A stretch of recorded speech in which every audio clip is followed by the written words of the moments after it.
Brian Ferry is back as our play-on, and tomorrow the boys are back. Vossy and Brandy, fresh from Vegas, fresh maybe in inverted commas, but they're back on board tomorrow. This morning, it's Matt Russell alongside Matt White. We've covered off on the Champions Trophy with Australia knocked out by India, who won with 4 wickets and 11 balls to spare. A pulsating NBL final last night with Melbourne through to the Championship Series, beating Perth 113 to 112. But this morning, Matt White, we've been speaking with people on the text line and on the Great Southern Bank Open line who have had differing opinions on Kodi Nikorima's stance, or his partner's stance, saying that husbands, partners should not be taken away from cyclone areas to play a footy game. And a lot of people saying, yes, that's irresponsible. And we've been wondering, the text line has been wondering, whether those games, while they've been moved, this Dolphins game against the Rabbitohs and the Broncos against the Roosters tomorrow night, whether those games might yet have a little change in the next 24 hours. Yeah, and the thought process around the Broncos-Roosters, I mean, there's obviously no sign of any drama heading Sydney's way, and that's at Allianz Stadium, is the fact that the Broncos families would have to move, Broncos players would have to move away from their families who are in the danger zone. So, look, we'll obviously find out more tomorrow as the cyclone gets closer and closer to the coast. It's expected to hit landfall late Thursday, if not Friday morning. So they're going to have to make a call on this. And I wonder, I would suggest that it's more than just Kodi Nikorima's partner making statements like that and perhaps giving the club a call. I would suggest that there's possibly more. We don't know. And if the NRL, in my opinion, has to come out today and say, listen, we've had to listen to our players on this, we're going to have to make a tough call. What we went through in COVID with jigging things around, I think people will be okay with it. It's a bit of a backtrack, but it's not a black eye. It's just something that they might have to do. And you've got to be flexible. That's the thing about it. It's a big talking point, and an interesting one. And in perspective, it's sport. Like, what's really going to go on up there if everything is as bad as what they're saying is going to be much, much, much more serious. We all get that. But the AFL made a call. 2 matches out of opening round gone. Postponed, not moved, postponed to a different weekend. The NRL said, righto, let's move. We'll move the Rabbitohs and the Dolphins. We spoke to Blake Solly yesterday morning via text. He was on his way back from Vegas and said, we'll sort it out. I'll let you know when we get back and sort it out. And I had the feeling that he would be working overtime, either using Wi-Fi on the plane or in the lounges to try and get the answer by the time he got home. Well, we know the answer to that. But maybe there's more to come from the NRL side of things. Let's find out, because guess who else is back in town? Doctor, give me the news. On Breakfast with Vossy and Brandy, the back page with David Riccio. David, good morning. Great to have you back in Australia. What is the level of concern, I wonder, from partners, wives, girlfriends, others left behind by these Queensland footballers who are flying away from the cyclone zone to come and play in Sydney? Good morning, boys. Good to be back in the land of the living. Look, it's certainly a significant development in relation to that game being shifted to Combank, guys. I don't know. I feel as though these guys have a job to do, and the NRL also have a job to do, and that is to keep the competition going. We've seen this through COVID, the sacrifices that were made by not only players, clubs, staff, but also families. And while I do appreciate the sentiment of everyone's individual circumstance, I think the show has to go on, guys. It is, as Matty White just mentioned, it's sport. This is a competition of which, if you can keep it going in some capacity, of which I commend the Rabbitohs and the Dolphins for coming together on this. So often clubs meander along and just shuffle their feet until the NRL can you help here? But these two clubs have been extremely proactive in shifting this game, keeping in mind it's a pretty easy swap. Yeah. The Dolphins and Rabbitohs play have another game scheduled later in the season, of which they'll just flip, and that one will be played at Redcliffe. So look, I don't have a major issue with it, but I can appreciate the emotion around it. But at the end of the day, it's their job to play professional rugby league. And it's an interesting one, Dave, I reckon, isn't it? Welcome back, mate. Welcome back. Good to have you back in the land of the living, because it is an interesting one, because essentially it's an employer-employee relationship isn't it? And I guess the club, the Dolphins in this one, have got a duty of care for their employee in this. And if they have a personal/family circumstance that they want to raise, whether it be an incoming cyclone or whether it be a sick child, they've got to make that call, don't they? So would you see it almost as as a case-by-case basis? Oh, absolutely, Matty. Absolutely. Yeah. Look, what we need to understand here is the element of care and feeling responsible for not only players but families and players' children. The element of wanting to go over and above to care for families within football clubs is to the extreme. Like, it's some of the stuff some clubs do. I'm stunned by how far they put up the umbrella of care and responsibility around a player's family. And I think you're right. I think it would be on case-by-case basis, because not every player's family are going to be, potentially in a situation. Not every player's family live in Redcliffe, up on the sunny coast. So it would be, but I would say this, in defence of the footy clubs, what they do for players, partners, wives, family is extraordinary throughout the entire season, and that's every footy club. Yeah. And a difference of opinion here. Jimmy says, I disagree. It is sport, as we mentioned here in this chat. It is sport. This is a potentially life-threatening situation. The competition is still going. It's just a couple of games that have to be postponed. So Jimmy presenting the same sort of argument being raised by Cody Nicarima's partner, Matty. Yeah. Hey, Dave, in other news, so we've got Team List Tuesday to deal with, some ins and outs there. The Sharks, I had a chat with their CEO a couple of weeks ago, and he was pretty confident that they'd lock in Tom Hazelton, which was saying something, given Newcastle, the Dolphins, the Warriors, St George Illawarra, every man his dog was apparently bidding for Tom Hazelton, but they got their man. Yeah, it's certainly indication of that, guys. And I'm with you, Matty. Spending time with the Sharks in the US, as the travelling reporter covering them, I got every indication that Tom Hazelton wanted to give back to the footy club that gave him his start. And I expect this to be announced in the coming days, guys, that Tom Hazelton has re-signed for a further 3 seasons at the Sharks. As you said, he wasn't without interest, and it was the Dolphins, my understanding, guys. We're just talking about the Dolphins. It's my understanding that the Dolphins were the front runners if he wasn't to stay at Cronulla. They were the club that showed the most amount of interest, and certainly Tom gave the amount of much of thought process too. So it's a big win for Cronulla. They're doing a big job here, guys, on retaining a lot of their stars. Now, I've spoken about this before. Last November 1, when the open market began, the Sharks were in the top bracket as far as the amount of players off contract. There was 11 of their starting 17 squad off contract. They've only lost Daniel Atkinson at this point in time. So they've done a really good job, and there's been a stack of re-signings in between.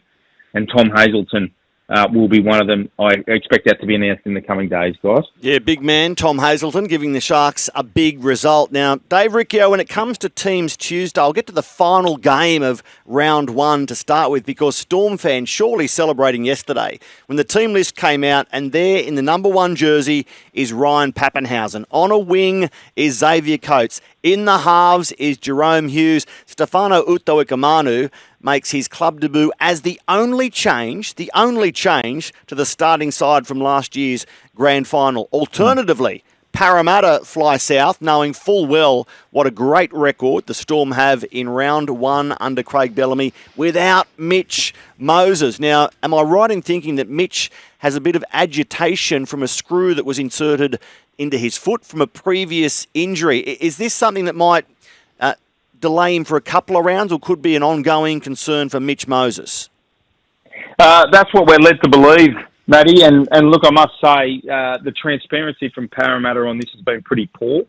When we talk about their marquee player, and we talk about round 1, and we think about the build-up to Las Vegas and all the excitement around the coverage of the teams and the players and everyone involved and building the game up, here we have every Parramatta fan waking up this morning not knowing when their star player is going to be back on the football field, let alone starting in round 1. And Parramatta need to be better in that regard.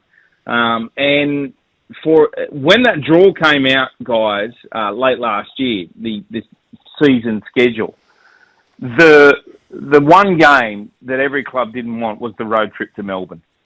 And Parramatta, with the rookie coach Jason Riles, it's the road trip from hell, guys. And now, without the star leader, their captain, their man, who has just re-signed, mind you guys, through until 2028, being sidelined, it's a significant blow. There's no doubt in the world. Now, Ronald Volkman will step up in Moses' absence, who, to his credit, did a pretty good job through the trials, Ronald Volkman, and now partnering Dylan Brown. The big question here, guys, this is huge, this story, on so many elements, because it leads to the debate around Dylan Brown. Yeah. On what his leadership levels like, and what is his ability to steer a team around, given the mass interest of a 10-year deal worth $13 million from the Newcastle Knights for Dylan Brown to be their halfback. Not their 5'8", their halfback. And so how Dylan Brown responds to Mitch Moses being out in leading this Eels side will be telling. Yeah, telling for both the Eels and as you say, for Dylan Brown going forward with all those clubs, because they'll be paying, it's a real good point, Dave, they'll be paying really close attention now to Dylan Brown, even more, you reckon, than what they're looking at, given that it's a decade investment of over $13 million, Matty. And Matty, more immediately, there's also no Sean Lane for that game. He hasn't come up from a knee injury. We know that Josh Addo-Carr is suspended for the first couple of games. So you've got a Storm team that is basically at full strength. It's last year's grand final team trotting out again against a Parramatta team confronting Mission Impossible, which is going to Melbourne and winning in round one. Just to underline this stat that gets trotted out each year. It's like Christmas in rugby league. Each year we talk about this. When Craig Bellamy took over in 2003, he won the round one game by virtue of Matt Orford scoring late, Matt Geyer scored late. They beat the Sharks in a high-scoring game. Since then, Craig Bellamy has never lost a round one game.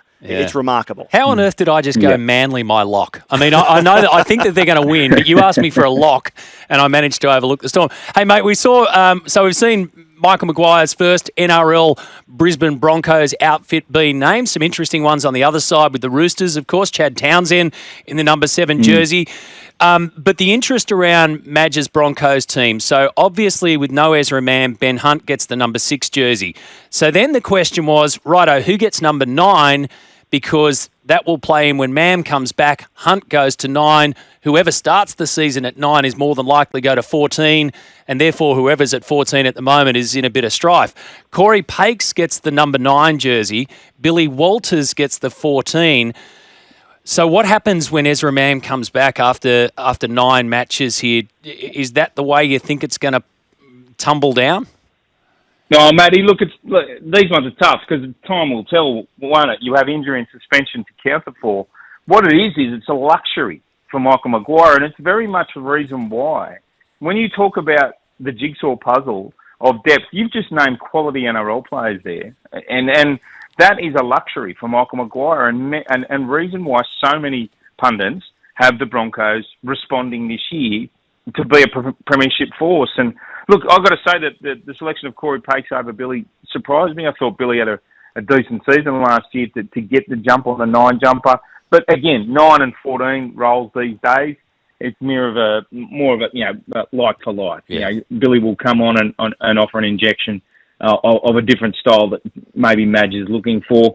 But to have Ezra Mann coming back into this Broncos side, potentially as let's just say they are down on troops, and they are able to bring Ezra Mann back into their halves. It will be a huge boost at the time. So this is a luxury, and reason why the Broncos are right in the frame as far as being a premiership contender is concerned this year. What the Broncos team told me is that clearly Michael Maguire had said to the Broncos as they started pre-season, the past, your names, history, reputations mean nothing. Work hard in the off-season and I will pick my team accordingly. As a result, Corey Pakes starts. Gemmet Shibasaki is there. Kobe Hetherington, prominent role, so too Jack Gajewski. Now, West Tigers against Newcastle.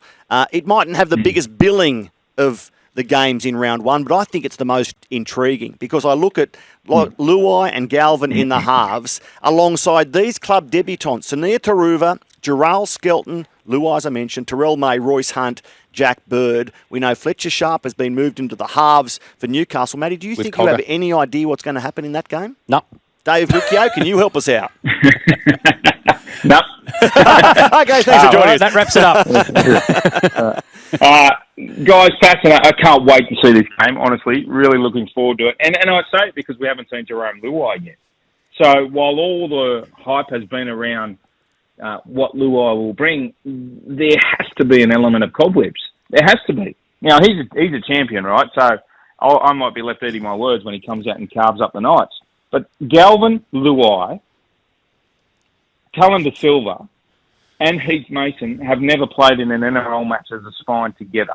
And so with that comes a little bit of, let's just wait and see how this unfolds. So, look, it's a much better looking Tigers side. There's no doubt in the world about that. And Tigers fans have every reason to be optimistic of a much better season than their past wooden spoons. But I love the story, guys, of Tristan Hope on the interchange bench earning his debut at the veteran age, has plied his trade. And if you haven't seen it on the West Tigers Instagram account, the story of Tristan Hope and Benji Marshall breaking the news to him that he'll be making his NRL debut, check it out. It's outstanding.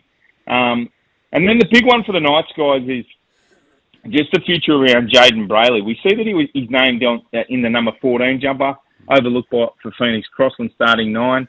We know that Jaden's future at the Knights is still on tenterhooks. Really keen to see how he responds against the West Tigers also. I'm going to change my opinion. I think I do know what happens, especially if Newcastle's left edge gets going. They're hard to stop. They're really hard to stop. And for a lot of the reasons, Dave, that you just said about the Tigers, I reckon there's wonderful stories in there and there's huge growth in there. God knows what Jerome Luai is capable. Well, we know what he's capable of. But, yeah, I reckon now I'm leaning to the Knights on that one.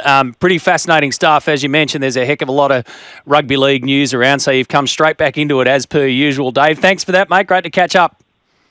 Thank you, boys. Go well. Absolutely. Go well, as Dave did in Las Vegas, straight back onto the tools back home. Next, local as. If you have a local team or player or administrator or anybody really who you want to give a shout out to, this is your chance to pump up their tyres. Give us a call on the Great Southern Bank open line 1300 01 1170 with your local as nominee. You can just text us on the Sunrise Local Stores text line 0457 736 736. Have your say on your local as hero. Brighton's lawyers need expert legal advice. That's what we do. This is Brecky with Vossy and Brandy, who are back tomorrow.